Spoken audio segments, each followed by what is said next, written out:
Hello students. इस lecture में हम बात करेंगे 10th साइंस के चैप्टर नंबर 1 की, जिसका टाइटल रहेगा chemical reactions and equation. Examination point of view से बहुत इंपॉर्टेंट चैप्टर है। इसमें से डायरेक्ट नेम वाले क्वेश्चन आते हैं, मतलब रिएक्शन पूछी जाएंगी, क्या होती हैं और किस तरह से हम उनको यहाँ पर लिखेंगे, क्या रूल्स होंगे उनको लिखने के, बैलेंस कैसे करते हैं, डिफरेंट टाइप की रिएक्शंस को, इसके बारे में पढ़ेंगे हम इस चैप्टर में। तो चैप्टर का जो ओवरव्यू है उसके बारे में बात कर लेते हैं। ओवरव्यू मतलब जो इस चैप्टर में हम पढ़ने वाले हैं, अगर एक बेसिक आइडिया मिल जाता है तो अच्छे से तैयारी हो जाती है हमारी। सबसे पहले पॉइंट पर हम पढ़ेंगे केमिकल चेंजेस के बारे में। सबसे पहले मैं आपको बता दूं कि केमिकल्स होते क्या हैं। केमिकल्स एक्चुअली कॉम्बिनेशन होती है एटम्स की, जिनके पास एक्स्ट्रा एनर्जी हो, जो एनर्जी थोड़ा सा मोटिवेट करने से वो यूज कर लेते हैं और कोई दूसरे तरह का कंपाउंड वो फॉर्म कर सकते हैं। ये इनके पास फ्री चार्जेस भी हो सकते हैं, जैसे 9th में आपने पढ़ा था। और इनके पास न्यूट्रलिटी भी हो सकती है, डिफरेंट ऑक्सीडेशन स्टेट हो सकती है डिपेंडिंग अपॉन देयर वैलेंसी। तो ये केमिकल्स होते हैं। अब केमिकल चेंजेस किसको कहते हैं? वो परिस्थितियां जिसमें एक केमिकल अपनी एनर्जी का यूज कर लेता है, जो उसके पास एनर्जी पड़ी हुई है उसको जब वो यूज कर लेता है और यूज करने के बाद जो हमें इफेक्ट दिखता है उसमें, उसे हम केमिकल चेंज कहते हैं। जैसे राइपनिंग ऑफ फूड, जो फल है वो पक जाते हैं क्योंकि उसके अंदर के जो इंग्रेडिएंट हैं वो चेंज कर रहे हैं अपने आप को लगातार। गर्मियों में जो मिल्क होता है वो फट जाता है, उसमें भी कुछ बैक्टीरिया जो है वो डेवलप्ड हो गए हैं, उनकी वजह से उसमें दही जैसी प्रॉपर्टीज आने लगी हैं, दूध नहीं रहता अभी वो। उसके अलावा केमिकल लैब में जो भी आप रिएक्शंस देखते हैं वो सभी केमिकल चेंजेज होते हैं। उनको हम डिटेल में पढ़ेंगे इस चैप्टर में, कैसे केमिकल चेंजेस को और फिजिकल चेंजेस को हम अलग करेंगे, ये सारी चीज़ें आगे आएंगी। उसके बाद केमिकल रिएक्शंस की बात होंगी।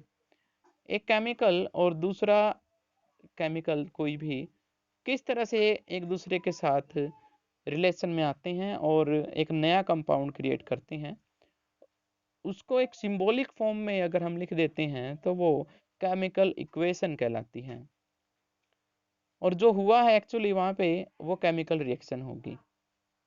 उसके बाद हम पढ़ेंगे टाइप ऑफ केमिकल रिएक्शन। अलग अलग तरह की रिएक्शन जो डिपेंड करती है उनके स्पेसिफिक बिहेवियर के ऊपर, यानी एक पैटर्न फॉलो करती हैं कुछ रिएक्शंस, तो उनको नेम दे दिए जाते हैं, वो टाइप ऑफ केमिकल रिएक्शन हो जाती हैं। कॉम्बिनेशन रिएक्शन होती है, जैसे इसमें हमेशा दो एलिमेंट जुड़ते हैं और एक नया कंपाउंड क्रिएट होता है। डीकम्पोजिशन ये इस तरह की रिएक्शन है जिसमें अकेला सब्सटेंस कन्वर्ट हो जाता है दो या दो से ज़्यादा एलिमेंट्स में। ऐसे डिस्प्लेसमेंट रिएक्शन, यहाँ पर दो कंपाउंड्स होते हैं जिनको रिएक्ट करवाया जाता है, जो साल्ट की फॉर्म में प्रेजेंट होते हैं। अब उन साल्ट में से जो मेटल वाला जो एलिमेंट है वो डिस्प्लेस हो जाता है after reaction, depending upon their reactivity. जो ज़्यादा रिएक्टिव है वो कम रिएक्टिव को डिस्प्लेस कर देता है, और ये रिएक्शन डिस्प्लेसमेंट रिएक्शन कहलाती है।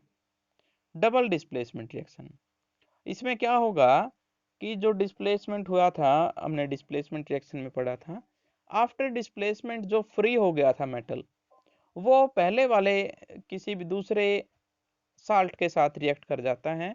जब हम एग्जाम्पल पढ़ेंगे तब आपको ये मतलब समझ में आ जाएगा।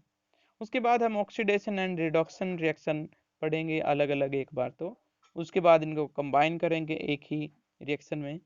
जब ये कंबाइन हो जाती हैं तो रिडॉक्स रिएक्शन कहलाती है। उसके बाद बैलेंस्ड और अनबैलेंस्ड केमिकल रिएक्शन के बारे में पढ़ेंगे, वो क्या होती हैं।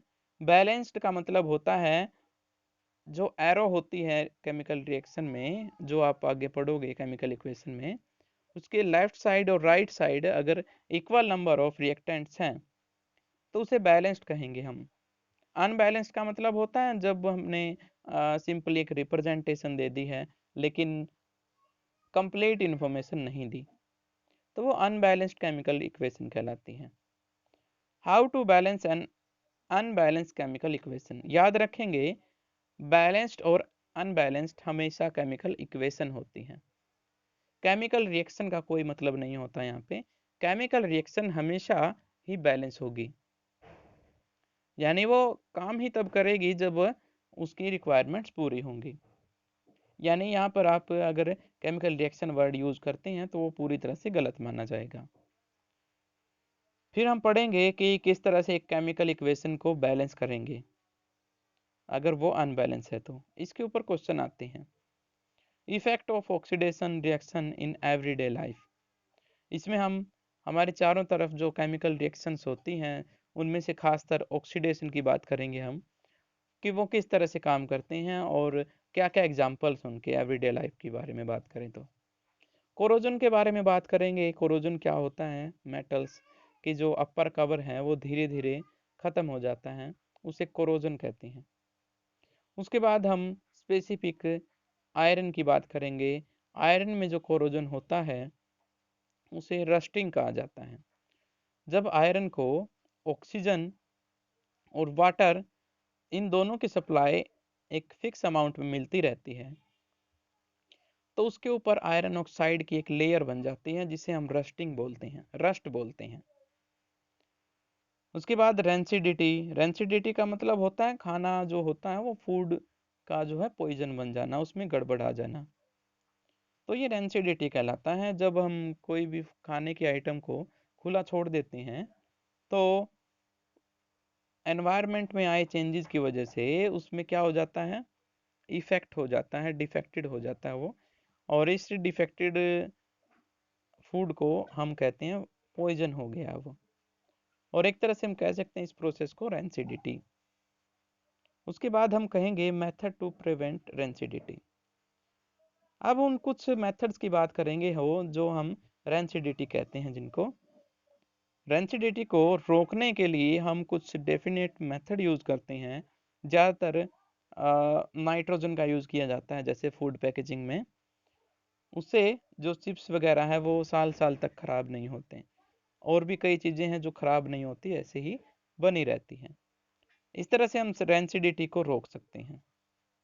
तो ये सारी चीज़ें हम इस चैप्टर में पढ़ने वाले हैं और कल हम इसका बेस स्टार्ट करेंगे, मतलब केमिकल इक्वेशंस और केमिकल रिएक्शन के बारे में। Okay, all the best.